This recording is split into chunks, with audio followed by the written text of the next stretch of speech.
Hey, happy Sunday. We're just doing this Sunday Social Security roundup of the videos that came out last week.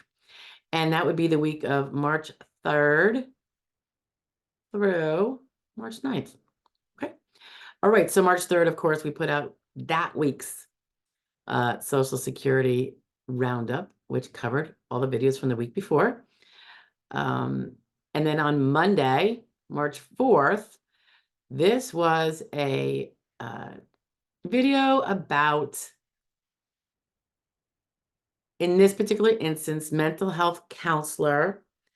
And I see this too frequently not to bring up, and that's why it's brought up.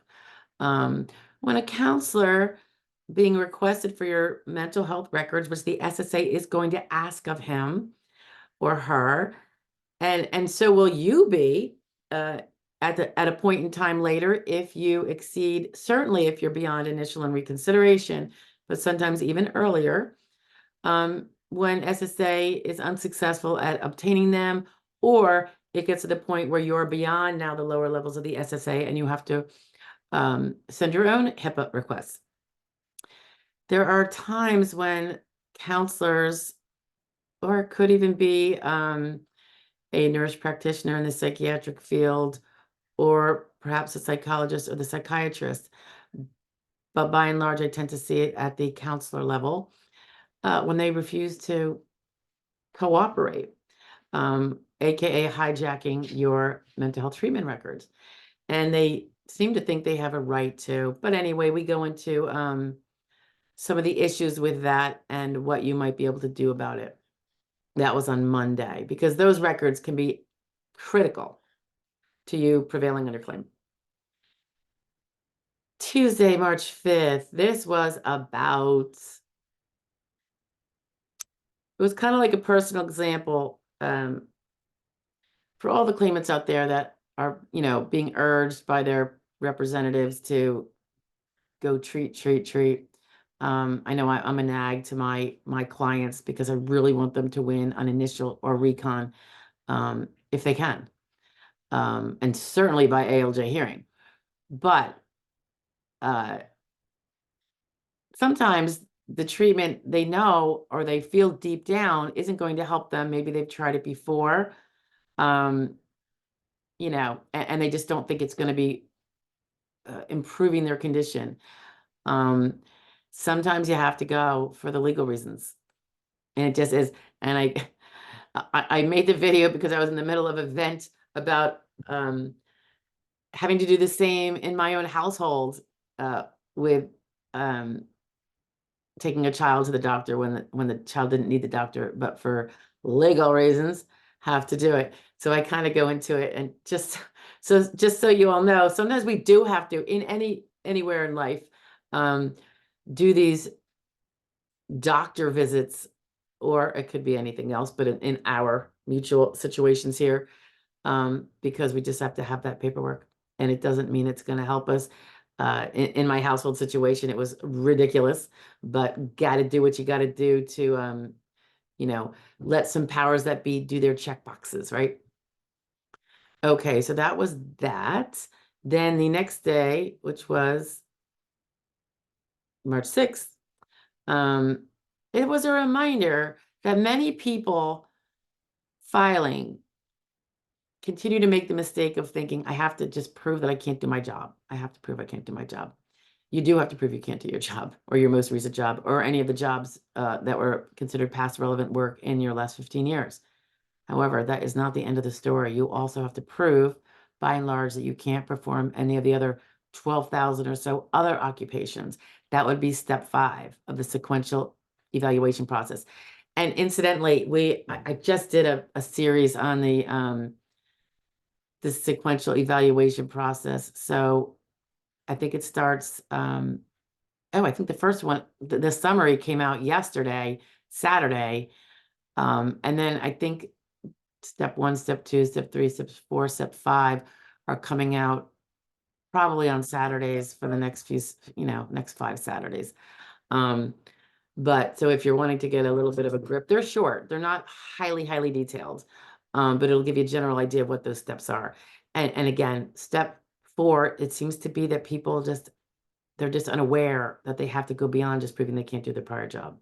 They have to be able to prove that they can't do any other job that exists in substantial numbers in the national or regional economy. So you can take a look-see for that if you want to get a better grip on that. On March 7th, this was just kind of providing some insight into why claimants are experiencing extensive delays on initial and reconsideration.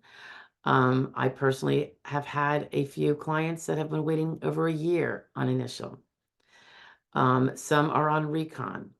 Some don't end up, it ends up being more expeditious, although generally I'd say everything is long across the board, across the country as a generality.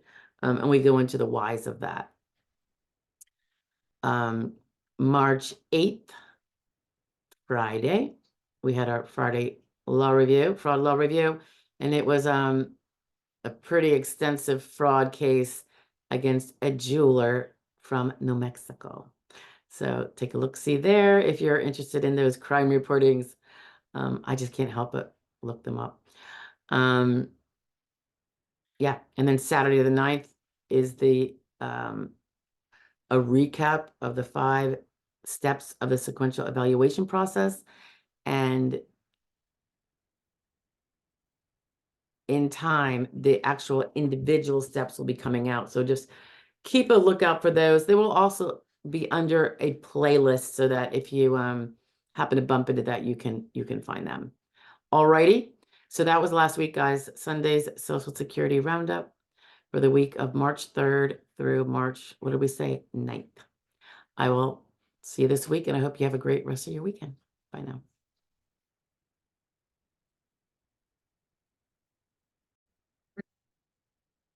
So you just listened to the week's roundup of all 7 days right behind us and what those video tips were. Are you concerned if you didn't necessarily catch the ones from the week prior to that? Don't worry, we're going to attach it right here. Have a great week, guys. Bye. Good morning and happy Sunday. Today is Sunday's Social Security Roundup, put out by us, all things Social Security. Okay, so as you know, we're doing the summary of all the videos that came out this past week up through Saturday. So of course, last Sunday, we did last Sunday's roundup of the tips and videos before that. So that came out Sunday. That would be February 25th. On the 26th, Monday, it was a little tip about those who prevail in a Social Security disability claim and also have workers' comp interplay with that. Because whenever there's workers' comp, even if it's kind of in the past, it could definitely impact your Social Security disability benefits. So this was a cautionary tale about when you see an offset, make sure you know that they are counting it properly. In this particular instance, if you know that for a gap of time, workers' comp stopped paying and then it resumed again, but you've never gotten those missing payments back, those months of those missing payments would be ones that should not be offset in hindsight after you win your Social Security disability. So definitely something to pay attention to and make sure they've got it right, because SSA tends to do a blanket presumption that all months the person received workers' comp for the same months that they received Social Security disability. And if they have no reason to think to the contrary, they will also sometimes presume that you are still getting those workers' comp payments, even if you are not, and you need to be able to make it clear to them when you are not. So take a look-see there on ways to do that. On that would be Tuesday, the 27th of February, which is my hubby's birthday. We introduced the form SSA 521, which is what we use when you want to withdraw your application for benefits. And there are a variety of reasons why one might want to do that. Also on the, nope, that wasn't the 27th. The 28th, we talked about how to know if any of your Social Security benefits you receive will be taxed by the federal government under the income tax rules. And it has to do with the term combined income. So you're going to want to know, presumably, how to figure that out for yourself. To what degree, if any, your Social Security benefits will be taxed as via the income tax by the federal government. On the 29th, we went over just some practice tips on how to list your doctors and medical providers on your application, which, by the way, would also apply to when you're appealing for reconsideration or for an ALJ hearing. You know, do you have to list every single person's name? Do they have to be all separated out? When can they be combined under one entity? And all that. I'm skimming through some stuff that actually isn't publicly listed yet because they're all going to go together and they're going to just come out later because it would just be too much. On March 1st, that was Friday, we did our typical Friday fraud law review. And this one concerned a 65-year-old woman from Pennsylvania who engaged in at least 6 years of fraud, nearly 6 figures of fraud. Well, I should say she's been accused of this and indicted, but was not yet convicted. And really, it was more of a question of, so should her age affect her sentence? What do you think? All of those, as you know, generally come from the Office of Inspector General, who publishes various Social Security fraud-related cases. Often they are the convictions. Sometimes it's the sentencing reporting, and sometimes it's just the indictment reporting. And it could be from anywhere in the country. And sometimes, like in the last few weeks, we've had foreign-born people in the United States committing fraud on the United States. Okay, that was Friday. And then Saturday, we went over a particular past occupation that I think there's quite a few of you out there that do this. It's being a product reviewer for an online internet retailer, major retailer. They have these programs where you can review their product and write a 1 or 2 liner. And as a result, you don't get paid, but you get to keep the product. And how that has turned out to be considered income and self-employment when it comes to evaluating whether it's past relevant work for Social Security disability determination purposes. So we go over this particular one because it came up in my practice this week. And yeah, it was interesting. So just kind of gave you a heads up on that. All right, so that was it. That was, when did we say? The 25th, which was Sunday, until March 2nd, which was Saturday. I hope you, if you need any of those, just go check them out. They should be listed under the days mentioned. I'll talk to you later. Have a great week, guys. Bye.